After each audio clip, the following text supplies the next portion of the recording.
Hello, namaskar. This is Firstpost and you're watching Vantage with me, Palki Sharma.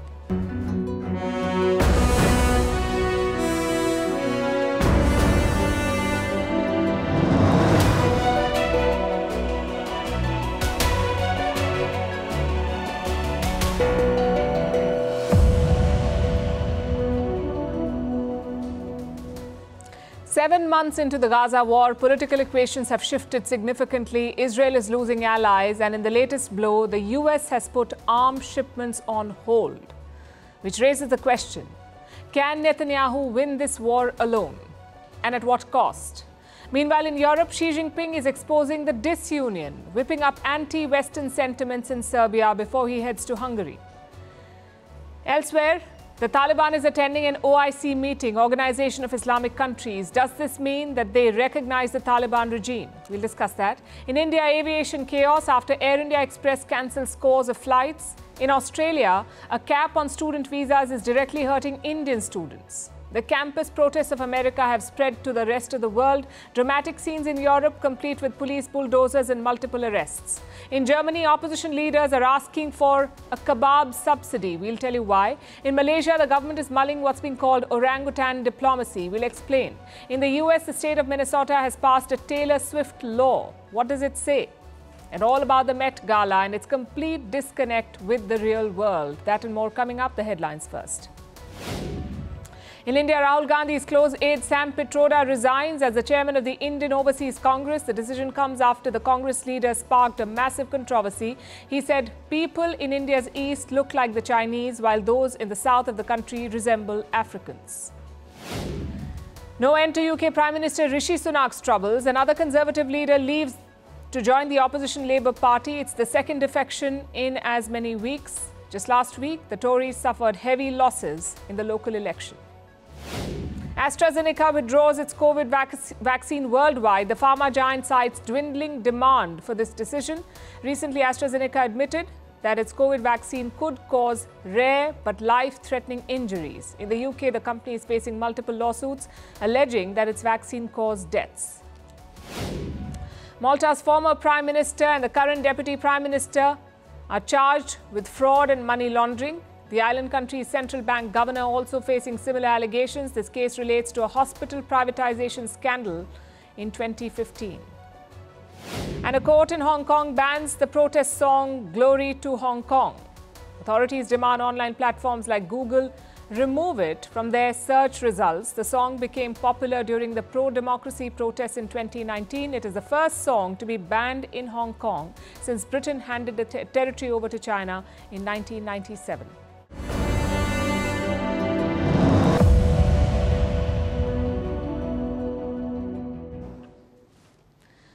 You've probably heard that lone wolves are dangerous, and it is true, they are. But here's the lesser-known fact. Lone wolves do not survive too long. Without a pack, they become weak and die. Why are we talking about this now? Because Benjamin Netanyahu is increasingly looking like a lone wolf. His allies have ditched him, his people have abandoned him, yet he pushes on. The question is, can this lone wolf survive? Let's look at the latest development. Reports say the US has paused weapons deliveries to Israel. What kinds of weapons? Mainly two types of bombs, the 907-kilogram one and the 227-kilogram one. Both these bombs were supposed to be sold in April, but the US is withholding them. It is also delaying the sale of JDAMs, Joint Direct Attack Munitions. Now, these are basically guidance kits. You put them on a bomb, it becomes a precision munition. The US was supposed to sell 6,500 of these to Israel, 6,500, but again, the sale has been paused. Why is US President Joe Biden doing this? Because he does not agree with Netanyahu's plan. The Israeli Prime Minister wants to invade Rafah. Most experts say it will be a bloodbath. And with an election around the corner, Biden does not want to risk anything. He's playing it safe. And he's not alone. A lot of countries have stopped military sales to Israel, some partially, some completely, like Canada, the Netherlands, Belgium, Japan, Italy, and Spain. So again, the question is, can Netanyahu win this war without them, especially the Americans? Can he win without them? Does he have the firepower to do so? His army is hoping it doesn't come to that. When there are disputes, and there are, they are being resolved behind closed doors in a matter-of-fact way. We are responsible for the security interests of the State of Israel, and we are attentive to the interest of the United States in the region. Wars are very expensive, especially when you don't have a fixed goal. And that is Israel's case. We don't have numbers from their government, but we have media estimates. By December, Israel had spent $18 billion on this war. That's $211 million every day. And that bill was expected to rise. By how much? To almost $50 billion this year. Can Israel's economy bankroll that?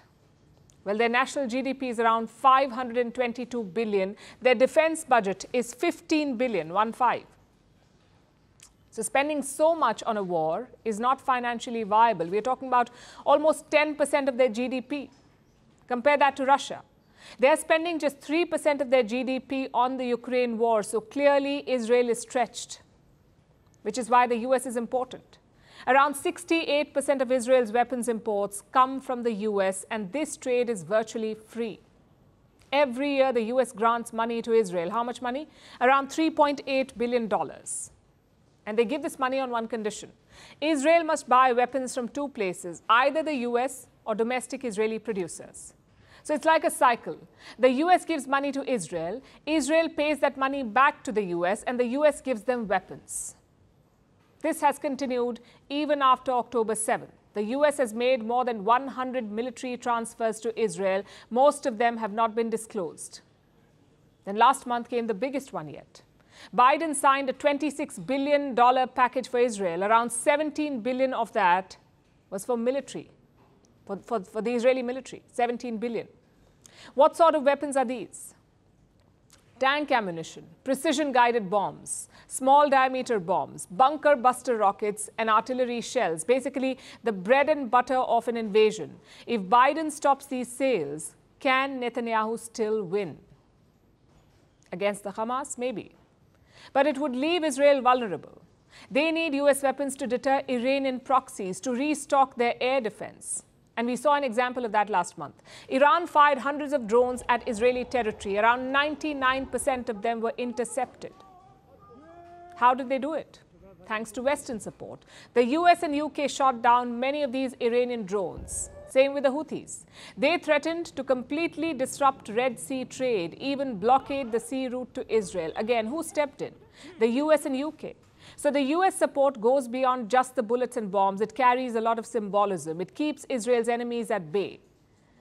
If that American support ends, Israel will be vulnerable. Maybe not today, but certainly in the long run. And Netanyahu knows this. Recently, he talked about self-sufficiency in defense. Let me quote. This is what the Israeli Prime Minister said. Israel is preparing the defense industries to disconnect from dependency on the rest of the world. We'll need to equip locally with a local manufacturing capability. Now, just to be clear, Israel's own defense industry is pretty strong. It is the 9th largest exporter in the world. India is actually their top buyer. But some big gaps remain. Israel does not produce fighter jets or helicopters. Neither does it make warships or submarines, or even Hellfire missiles. These are fired from helicopters to the ground, these Hellfire missiles. Israel buys these missiles from the US. In 2014, the Obama administration stopped selling these missiles to Israel, and that too was during a Gaza war. The US stopped the sale on 15th August. A ceasefire was signed on the 26th. So weapons are a big bargaining chip for Washington, and a pretty important one. Biden had not used it until now. Maybe the Rafah plans have pushed him over the brink.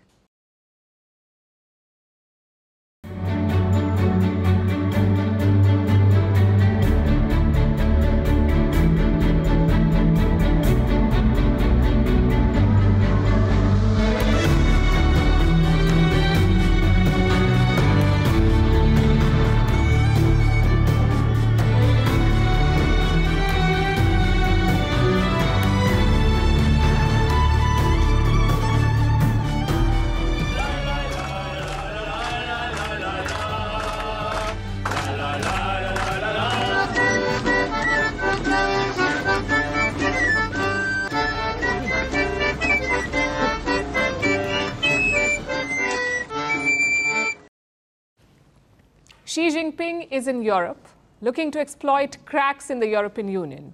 He's on his first diplomatic visit there in 5 years, the first since the Wuhan virus pandemic. His first stop was France, a bittersweet encounter with Macron. His second stop is Serbia, which is more friendly terrain. Belgrade, the capital of Serbia, is all decked up to welcome Xi. You cannot miss his presence today. You'll see Chinese flags everywhere, from the highways to the city, and in the heart of the capital, an entire tower has been draped in the Chinese flag.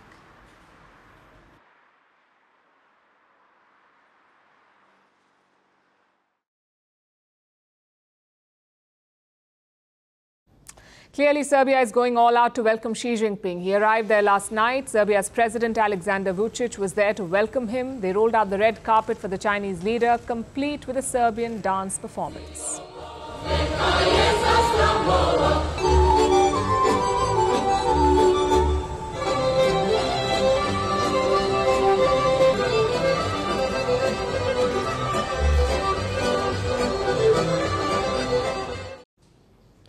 What explains this warmth? Serbia is a rare European ally of China. It ticks all the right boxes for Beijing. It is not a member of the European Union. Its biggest source of FDI, its biggest foreign investor is China. Serbia backs China's claims on Taiwan, and in return, Beijing supports Serbia's claims on Kosovo. And to top it all, President Vučić calls Xi Jinping his friend. President Xi and People's Republic of China mean a lot to us. They are our sincere friends. Xi and Vučić met at the Palace of Serbia. Again, there were large crowds there just to greet the Chinese president. The optics convey a deeper message, one that the rest of Europe cannot afford to ignore. China is far from being isolated in this region. In countries like Serbia, where there is a strong anti-Western sentiment, China still holds considerable influence. And Xi Jinping is evidently trying to harness it. Before his arrival in Serbia, he criticized the US and NATO. He spoke about the Kosovo War. In 1999, when the Chinese embassy in Belgrade was attacked, it was bombed by NATO. 5 bombs were dropped by American jets on the Chinese embassy, apparently by mistake. At least that's what the US said. They said it was a mistake. They issued an apology to China. They even paid a compensation. But Xi Jinping has not forgiven the US. He recently wrote an op-ed for a local newspaper. And let me quote from what he said. 25 years ago, NATO flagrantly bombed the Chinese embassy in the Federal Republic of Yugoslavia, killing 3 Chinese journalists. We must never forget this. Xi Jinping's visit happens to coincide with the 25th anniversary of that bombing. So the symbolism is on point. At the same time, the visit does not lack in substance. The Chinese leader has offered trade deals and investment proposals. Listen to this. During my last visit to Serbia, we jointly decided to raise our relationship to a comprehensive strategic partnership. Serbia since has become China's first comprehensive strategic partner in Central and Eastern Europe. I have much to say during the following hours.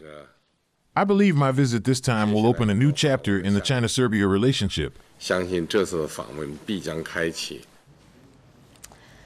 what would this chapter look like? The joint statement from today gives some insights. China and Serbia have signed 29 deals today. The biggest among them was this, the China-Serbia Free Trade Pact. The deal was actually signed last year, but now both nations have decided to implement it, and the impact could be significant. According to Serbia, this pact will eliminate tariffs on 90 to 95% of the goods. This will happen over a period of 5 to 10 years, and EVs will be key to this partnership. That's electric vehicles. It's a very touchy subject in Europe. But Serbia's deal with China openly defies Brussels. Let me explain how. The EU wants to reduce imports of Chinese EVs. They're preparing to slap tariffs on Chinese cars coming to the European Union. But Serbia is doing the exact opposite. It is opening the doors wide for all kinds of Chinese goods.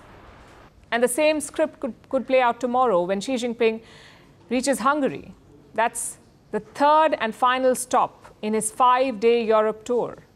Again, Hungary is a friendly country for Xi, and he's setting the tone for his engagements by praising Viktor Orban, the Prime Minister of Hungary. Xi Jinping said Orban is pursuing an independent foreign policy and resisting pressure from the West.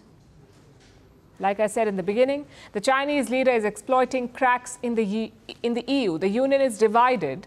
While Brussels is trying to keep China in check, however unconvincingly, EU members are taking their own path.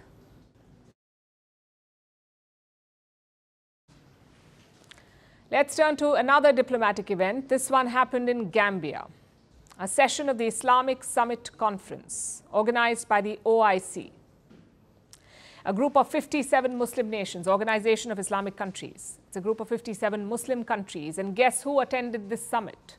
The Taliban. Their foreign ministry spokesperson traveled to Gambia for this summit. He took part in the discussions. And why is this important? Because none of these countries recognize the Taliban regime. In fact, they criticize it.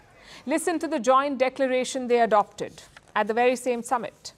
We stress the importance of full respect for the human rights of all Afghans and the need to protect the fundamental rights of Afghan girls and women, especially the right to education and work. But why take the long route? A Taliban representative was right there. So why not tell him directly? Because this whole thing is quite confusing. The Taliban took power in August 2021. It's been almost 3 years since they conquered Kabul. So safe to say they're not going anywhere, not immediately. Which means you have two options: either engage with them or shun them. Now the Chinese have chosen option one. This year, Beijing accepted an ambassador from the Taliban and Xi Jinping himself received the credentials. So China has made up its mind. It wants to do business with the Taliban. Which brings us to the second camp. Who is shunning them? At this point, no one. Most countries have figured out a hybrid approach, sort of like issue-based engagement. If it suits them, they will talk to the Taliban. If not, they will stay away. Just look at the United States. They have frozen Afghanistan's central bank reserves. We're talking about $3.5 billion. The US has frozen that money. The Taliban wants it back, but the US says, keep dreaming. Yet the same US held talks with the Taliban last year. Their focus was terrorism.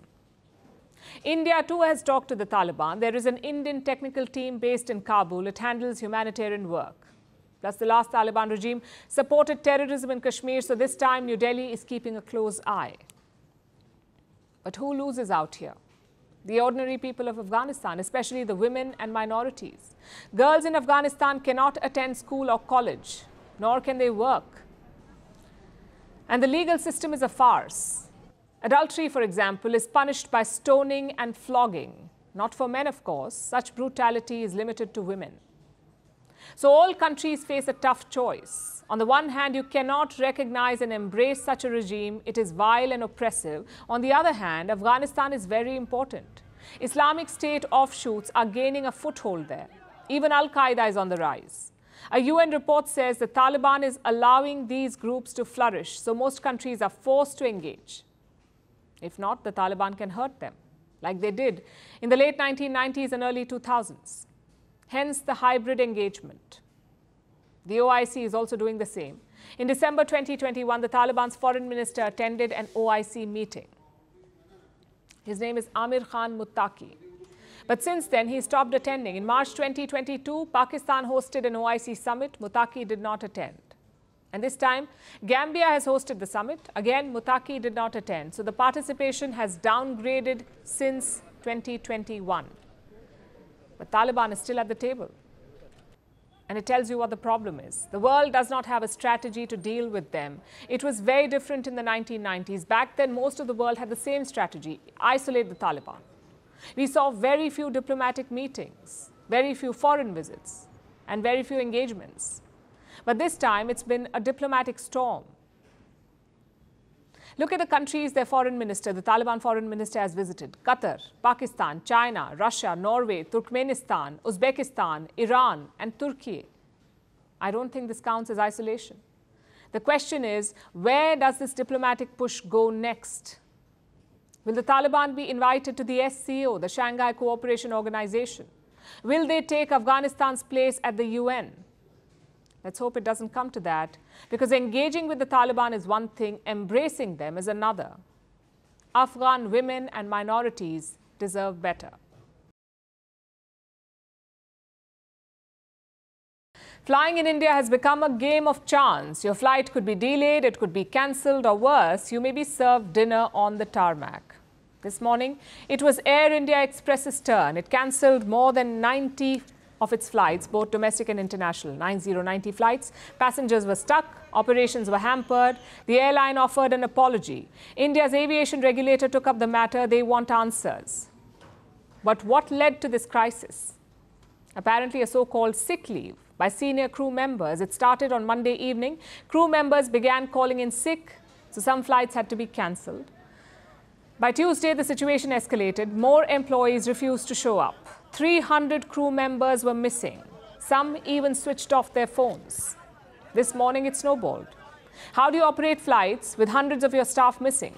So Air India Express began cancelling flights, and chaos followed. But what explains this mass sick leave? Was there a virus on board, or is there something else at play? Air India is yet to comment, but reports suggest it's because of brewing discontent. Employees are calling in sick to protest. They want to take a stand against alleged mismanagement. Their union even wrote a letter to the chairman. Let me quote from what it says. It is with great disappointment that we address the growing unrest and dissatisfaction among employees since the takeover by Tata. However, it appears that the reality on the ground does not align with these principles. So they're blaming the Tata takeover. For those of you who've not followed this saga, here's a quick primer. Air India was India's state-owned carrier. Air India Express is its subsidiary. In the year 2021, both were sold to the Tatas. And this acquisition left the Tata Group with 4 airlines. Now they have Air India Express, Vistara, and Air Asia India. By 2023, the Tatas wanted to merge them all. They wanted to keep just 2 airlines, one full-service carrier and another low-cost carrier. So Air India and Vistara would become a full-service airline. Air Asia India and Air India Express would be the low-cost carrier. That was the plan. On paper, it sounded like the perfect merger, but on the ground, it hit hurdles. The trouble began with Vistara last month. Employees protested against the merger. First officers called in sick. They complained about the new pay structure. Close to 100 flights were cancelled. And now the same is happening at Air India Express. So clearly, the merger is not going well. But the Tatas have not addressed it. In fact, they want to speed it up. They want to merge all operations by 2025. And by the looks of it, that could lead to more discontent. Like we said, the aviation regulator has taken up the matter and they want answers. But in the meantime, brace for turbulence. And this couldn't have come at a worse time because this crisis puts pressure on an already burdened system in India. It is the world's fastest growing aviation market. Air traffic may touch 154 million this year, so there are plenty of passengers. The numbers are increasing. But are there enough flights? Right now, India has 5 main air carriers: Indigo, Air India, Vistara, SpiceJet and Akasa. 4 of them are bleeding money. Only Indigo managed to turn a profit last year. Since 2019, 2 major airlines have gone bust in India. Others are operating under stress. There is a lack of pilots and backup staff. Infrastructure is limited, turnaround time is tight, fuel cost is high, plus carriers have to look at cost efficiency. They have to keep prices low, which leads to flight disruptions, cancellations, delays, and poor service. If one airline falters, there's a domino effect. It impacts the entire aviation sector. And at the end of the day, it impacts you, the customer. So if you're traveling in the next few days, be wary. Check if your flight is cancelled or delayed. And also prepare for lofty airfares. Because while India's aviation sector may be soaring, when it hits turbulence, you pay the price.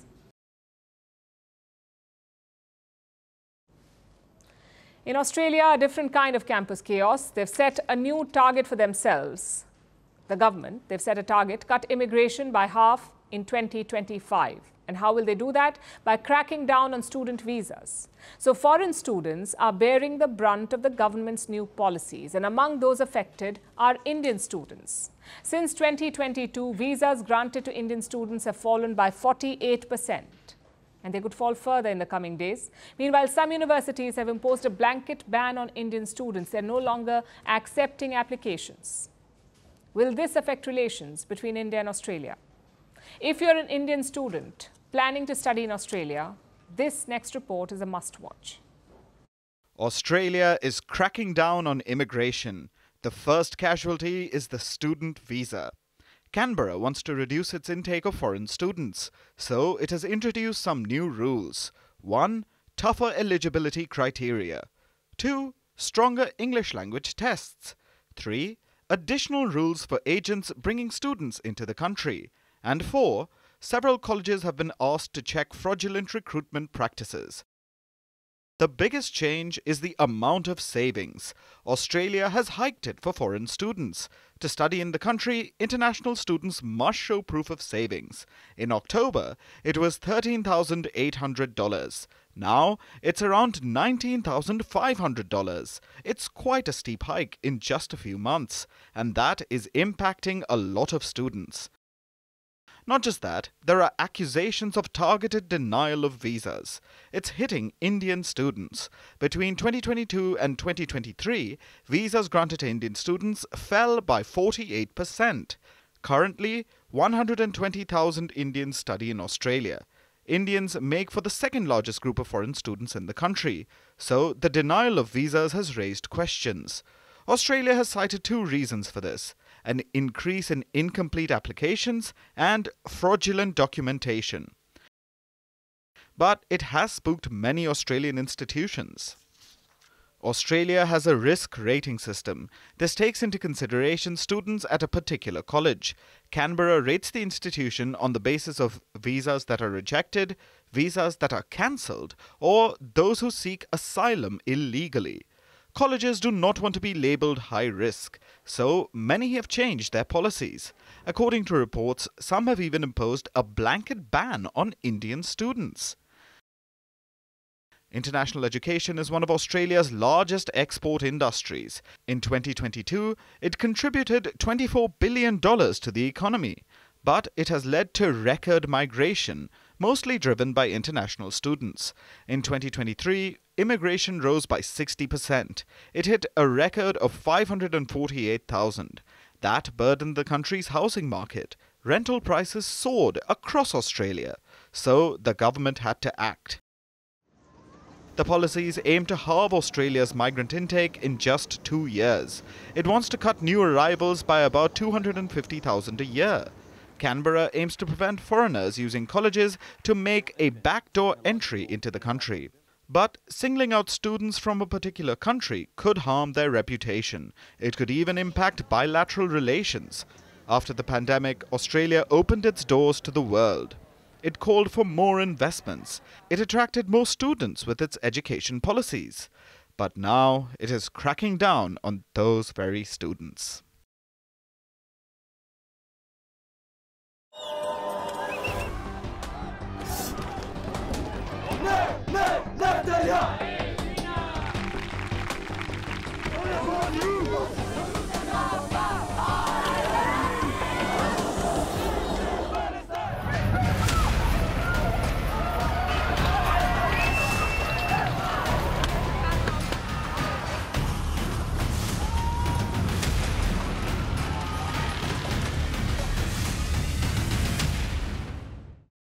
The college protests against Israel continue, this time in Europe. Students have organized rallies across the continent, in France, in Germany, in Belgium, in Switzerland, and in Austria.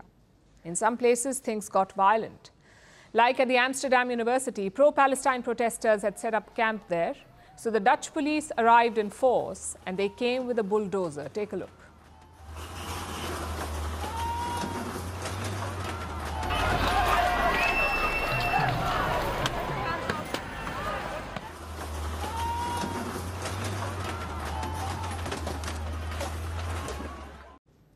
Imagine that, running bulldozers over a student protest site. What if this happened at an Indian college? The sermons would never have ended. The democracy indices would have updated in minutes. But since this is Amsterdam, no such outrage. Either way, these camps appear to be the new strategy. put up tents in public places, make unrealistic demands and wait for a crackdown. That's what students seem to be doing. Let me show you pictures from the UK's Oxford University. Just look at the tents. They were pitched in front of the Museum of National History. And what do these students want? Same thing as US colleges. They want Oxford to divest from Israel. Now look at Belgium. Around 100 students occupied a university there. They've pitched tents inside the building, even set up food counters. In Spain, similar scenes. Protesting students have set up a camp in Madrid, but the response has not been violent here. You could say that was expected. Spain's government is firmly pro-Palestine, so the students have nothing to fear. In Germany, though, that was not the case. Israel is a very sensitive issue in Germany. Many Germans still carry the guilt of the Holocaust. So protesting against Israel is risky. Nonetheless, students in Berlin set up a protest camp. They occupied a college courtyard. Look what happened next.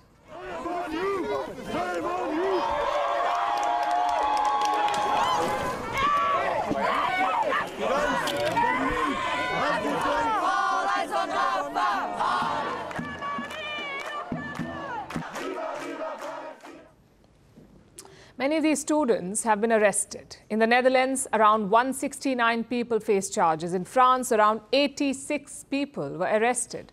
I'm sure the numbers will keep rising, but where do things go from here? Well, look at what's happening in the US. The protest started around 2 weeks ago. Many colleges cracked down on the students. Hundreds were arrested, dozens were suspended, yet the protests continue. More encampments have popped up in New York and Washington, so crackdowns have not worked in the US. Why would they work in Europe?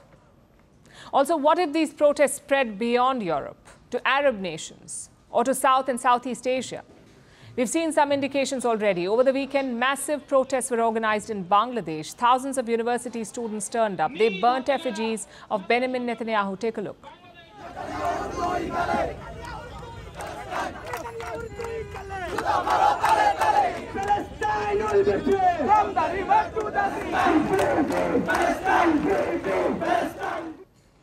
Again, Bangladesh is pro-Palestine. They don't even recognize Israel. So Dhaka may not mind these protests. But every government values public order. You can't have hundreds of students disrupting classes and occupying colleges. Neither can you afford counter-protests. So most governments will be watching this closely, and I know these protests are quite divisive. Even student politics as an issue is quite divisive. But what we are seeing is possibly unprecedented. Students across continents are protesting together in North America, in Latin America, in some parts of West Asia, in South Asia, in Europe, and in some parts of Africa. When was the last time you saw something like this? Maybe for issues like climate change or human rights, but never for something so political. So these protests could have a long-term impact. First, for the cross-continental solidarity, and second, for the result. Divestment may or may not happen, but Western governments have been forced to rethink. That could be the legacy of this campus chaos. Now let's turn to Germany, Europe's one-time engine of growth. Germany was known as an economic powerhouse, but these days the picture is grim. So dire, in fact, that you get headlines like this. That's right, Donnerflation is back, and Germans are terrified. They fear their doner kebabs will soon be unaffordable, and political parties are capitalizing on this fear. One party in particular, Die Linke, which means the left. Now, Die Linke complains that kebabs cost too much. In 2 years, they went from €4 to 10. But the party has put forth a populist proposal, a kebab cap to bring down donerflation. The party wants to put a ceiling on the price of doner kebabs at €4.9, 2.9 for young people. Now, obviously, that sounds absurd. Why would anyone sell kebabs at a loss? So Die Linke has proposed a whopping €4 billion subsidy to compensate distributors selling their kebabs at a loss. This kebabonomics sounds half-baked or half-grilled, whatever the case be. But it also highlights a real problem: the precarious state of the German economy. Last year, Germany was the only G7 country where the economy shrank. It contracted by 0.3%. This year, things aren't looking much better. Not according to the German Economic Institute. It's a private research institute in the city of Cologne. It has released a forecast. It says Germany will stagnate this year. That means 0% growth, zero. Last year, the German economy shrank. This year, it could remain stagnant. Now, this is technically a minor improvement. But you know something is wrong when 0% growth is a positive thing. So how did it come to this? How did Europe's growth engine grind to a halt? Well, there are a lot of reasons. First, there was the Wuhan virus. COVID-19 took the world down, Germany included. But as it was recovering, there was another crisis, the Russian effect. Before 2022, before Vladimir Putin's war on Ukraine, Germany depended on Russia for energy. Cheap natural gas from Russia fueled German growth. It helped power German factories at a very reasonable rate. This, in turn, helped Germany manufacture goods cost-effectively. That was the process. Cheap Russian gas subsidized German manufacturing. But that chain snapped in 2022 when Russia invaded Ukraine. In a few months, Germany stopped importing Russian gas. This took a toll on German manufacturing, especially energy-intensive industries like chemicals, metals, and paper. They just started to recover from COVID, but the end of Russian gas stopped their recovery. Of course, Germany is not unique here. The entire world suffered during the pandemic, and all of Europe was affected by the Ukraine war. So why is Germany still lagging behind? Well, there's another problem that's hitting Germany, and that is old age. This is a chart prepared by the International Monetary Fund, the IMF. It looks at the working age population in the G7 countries, how that population is going to change in the next 5 years. As you can see, Germany is in the red. In the next 5 years, Germany will lose the most workers. People will retire and Germany won't be able to replace them with younger workers. And that is never good for an economy. It's unsustainable. It slows down economic growth. All these factors put together, the Wuhan virus, the war in Ukraine, and the aging population have hammered Germany's growth. It may recover from the first two, but Germany can't make its population younger. So unless it increases immigration, Germany is looking at a long, slow road to decline. Pop icon Taylor Swift has hundreds of songs to her name, but she also lends her name to other things like Ivy League courses, a newly discovered millipede species, and now a law. The US state of Minnesota has passed a so-called Taylor Swift law. It will protect online ticket buyers in the state. This comes after a 2022 controversy where 14 million fans and bots tried to buy tickets to a Swift concert on the ticketing platform Ticketmaster, and the platform crashed. Many tickets were cancelled, many were resold for enormous amounts, and many fans were left fuming. Now, Minnesota's new law promises to protect consumers from such scenarios, but will it work? Who else will benefit from it? And do other states or nations have similar laws? Here's a report. This is no tortured poet's department, but kindly excuse the Taylor Swift puns in this story. Because the American state of Minnesota is witnessing bad blood between legislator Kelly Muller and the ticket conglomerate Ticketmaster. In 2023, Muller wanted to buy tickets to a Taylor Swift concert. Yes, that Taylor Swift, the billionaire, the pop icon. Tickets to her concert were available on Ticketmaster's portal. Muller had a code that insured tickets, but they never materialized. And Muller didn't just shake it off. Instead, she introduced a bill called House File 1989, based on Swift's birth year. This week, it was signed into law, and it gives Ticketmaster the karma it deserves. What does this so-called Taylor Swift law say? It will require ticket sellers to disclose all fees up front and prohibit resellers from selling more than one copy of a ticket. This will give ticket buyers more transparency, control, and choice. This law will apply to Minnesota, both for tickets purchased here and live events held in the state. It will come into force on the 1st of January 2025. And then everything will have changed, not just for Muller, not just for Swifties or fans of Taylor Swift, but for everyone buying tickets online for concerts, sporting events, and other live events in Minnesota. You see, Ticketmaster has been receiving scorn for the past few years. It is based in the US, but operates in many countries the world over. Over time, it has become a monolith of ticketing, but it doesn't offer the ticket buying experience it promises to. The portal has fraudulent tickets, bots, resellers who snatch up tickets before consumers get a chance, forcing fans to pay 10 times the price. Plus, Ticketmaster doesn't disclose the final price, so people wait in lines for hours, get a chance to buy a ticket. When they reach checkout, they find hidden costs, making the tickets much more expensive, so consumers feel tricked. When it comes to sporting events, it has become increasingly difficult to buy tickets on the platform. Report after report will prove this, and this is a problem Swifties know all too well. Swift's Eras Tour began in 2023. Prior to that, 14 million users and bots tried to buy tickets in November 2022. So the ticketing site crashed. Ticketmaster subsequently cancelled ticket sales. Meanwhile, resellers took advantage of the situation. This fiasco prompted investigation from US lawmakers. I hear others saying, you're making too much money, and that's hurting the consumer because those fees get passed on. If you care about the consumer, cap the price. Cut out the bots. Cut out the middle people.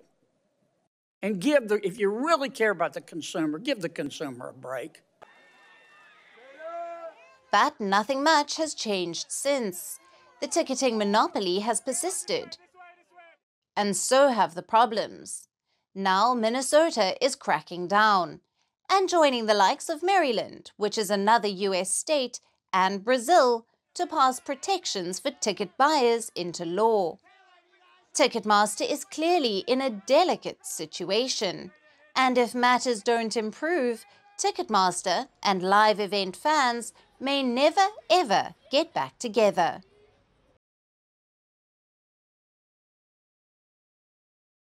Our next story is from Malaysia. They've decided to take a leaf out of China's diplomacy book. Don't worry, Malaysia is not planning to harass its neighbors. It won't try and bury other countries in debt either. No. Malaysia plans to use a relatively harmless Chinese strategy: animal diplomacy. China does it with pandas. Malaysia plans to do it with orangutans. Orangutans are indigenous to just two countries, Malaysia and Indonesia. In fact, the orange apes are only found on two islands, Indonesia, Sumatra, and Borneo, which is shared by Indonesia, Malaysia, and Brunei. That's it. Just two islands are home to all the world's orangutans. And these apes are endangered. So what does Malaysia plan to do with them? Send them overseas. Yes, Malaysia plans to gift orangutans to foreign nations, the way China does with pandas. Malaysia's plantation minister is calling this orangutan diplomacy. But there's a major difference between the two countries. China uses panda diplomacy to increase its soft power. The pandas are loaned to nations for a few years, usually to state-of-the-art zoos. Any panda offspring has to be sent back to China. It's all tightly controlled. But Malaysia may not go down this exact route. Their minister is not talking about loans or facilities yet. Instead, he's focusing on something else entirely, and that is palm oil. The minister said Malaysia cannot take a defensive approach when it comes to palm oil, so the orangutan diplomacy is part of a charm offensive. Malaysia will gift orangutans to major palm oil importers. The minister specifically mentioned three places: China, India, and the European Union. In fact, the EU might hold the key to understanding this bizarre new move. You see, Malaysia and Indonesia are the world's biggest exporters of palm oil. Together, they control 85% of the market. But that dominance comes at a cost often borne by the orangutans. Malaysia and Indonesia have cut down forests to plant oil palm trees. The destruction of the natural habitat has killed thousands of animals, including the endangered orangutans. This process has been under the scanner for a while, and last year the EU decided to do something about it. They imposed a new regulation, a deforestation-free regulation. And what does it say? It says EU countries cannot import products that result in deforestation. Any natural products like palm oil must not come from new plantations, nothing from areas deforested after 31st December 2020. These new EU rules come into force by the end of this year, so the bloc may stop buying oil from Malaysia, which is why Kuala Lumpur thought of orangutan diplomacy. It hopes to show the EU that its orangutans are safe and healthy, that they're being conserved. It's not exactly the best plan, though. After all, you're evicting endangered animals, handing them over to foreign nations, and that too the biggest buyers of oil, one of the reasons these animals are endangered in the first place. Perhaps Malaysia needs to rethink its plan. But here's the other side of the story.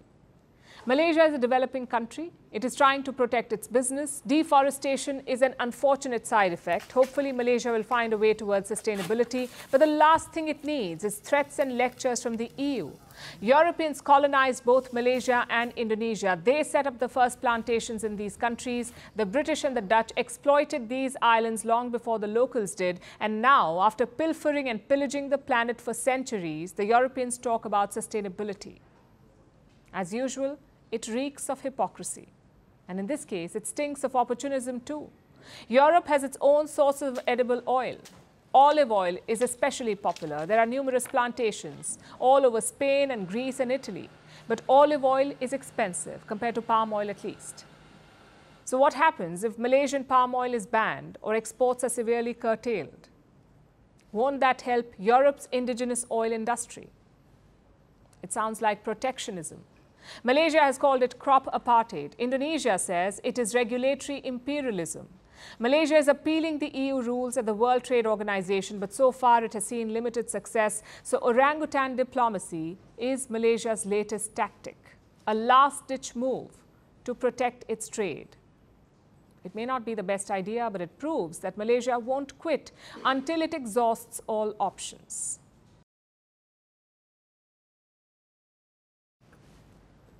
Our last story tonight is about one of the biggest money-making machines in fashion, the Met Gala. It was held this week at the Metropolitan Museum of Art in New York. 400 A-listers showed up from the world of fashion, movies, music and business. Most stars brought their A-game, not necessarily in terms of fashion, but ludicrousness. One singer had to be lifted and brought up the stairs because she could not walk in what she was wearing. Another wore what looked like a mosquito net. Stars attended this big party in bizarre outfits. Yet together, they raised $26 million for the museum's Costume Institute, once again proving the Met's complete disconnect from the outside world. Here's a report. This week, the world tuned in to dissect the Met Gala. It was held at the Metropolitan Museum of Art in New York. Who attended it? All kinds of A-listers. Billionaire businessmen, fashion icons, movie stars, singers, reality stars, and so on. About 400 guests were in attendance. This was one of the most elite fashion events of the year. But it was also a buffet of baffling outfits, as it usually is. Of course, we aren't talking about the male stars. They did what they do best, which is show up in a black tux. Underwhelming to say the least. But some celebrities got innovative and took inspiration from household items.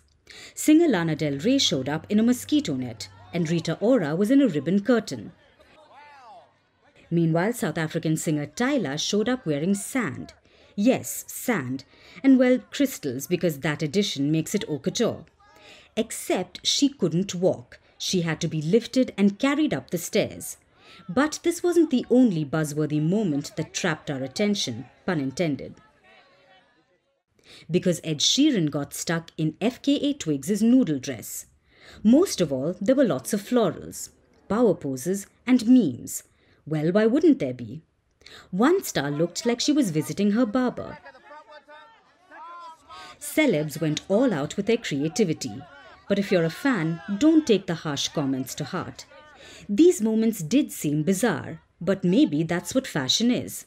In fact, the gala was less about the absurdity of it all and more about the unmet expectations at the Met. This year the theme was The Garden of Time, based on J.G. Ballard's 1962 short story. It's a haunting piece about power and status. It's a biting commentary on the ruling class. It talks about keeping the real world at bay. Not only did fashionistas take the theme literally by wearing florals, how groundbreaking some would say, they also proved once again that the Met refuses to acknowledge the outside world. And at the end of the day, it's less about fashion and more about money. This year's event raised about $26 million. Where will this money go? To the Metropolitan Museum of Art's Costume Institute. This is a $4 million increase over last year's total and more than double what the event raised a decade ago. While that happened outside the museum, protesters criticized the event as a distraction from the war in Gaza. And the night before, organizations held the Debt Gala. People wore feather boas, bathrobes, even styled pajamas, and raised money for organizations that relieve medical debt. Maybe it's time the Met Gala gets honest. It should openly accept that this event is just a money-making machine. It doesn't care about the real world, and it doesn't even care about fashion. Because if it did, well, people wouldn't be showing up in wet t-shirts. Now it's time for Vantage Shots, images that tell the story. In Istanbul, a Boeing 767 cargo plane landed on its nose, forcing its pilots to climb out of the cockpit window. In France, skies lit up to celebrate the arrival of the Olympic flame. And do you hate doing daily chores? Well, very soon you could get a humanoid robot to do the job. Finally, we're taking you back in history. On this day in 1980, smallpox was eradicated from the world. It was one of the most devastating diseases known to humanity. Smallpox led to millions of deaths across the globe. Widespread immunization and surveillance helped eradicate the highly infectious disease. We're leaving you on that note. Thanks for watching. We will see you tomorrow.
Firstpost reports from the world's second largest continent. Hello, I'm Alison Lagrange. A very warm welcome from Durban, South Africa. We get you the news and the newsmakers from Africa. South Africa goes to the polls on the 29th of May. I will track the election and bring you ground reports. Is it the end of the road for the African National Congress? And will former President Jacob Zuma stage a dramatic comeback? From elections to climate change, to innovations and opportunities. As the world's attention shifts, we report from Africa, the heart of the global south. Join me every weekday live on Firstpost.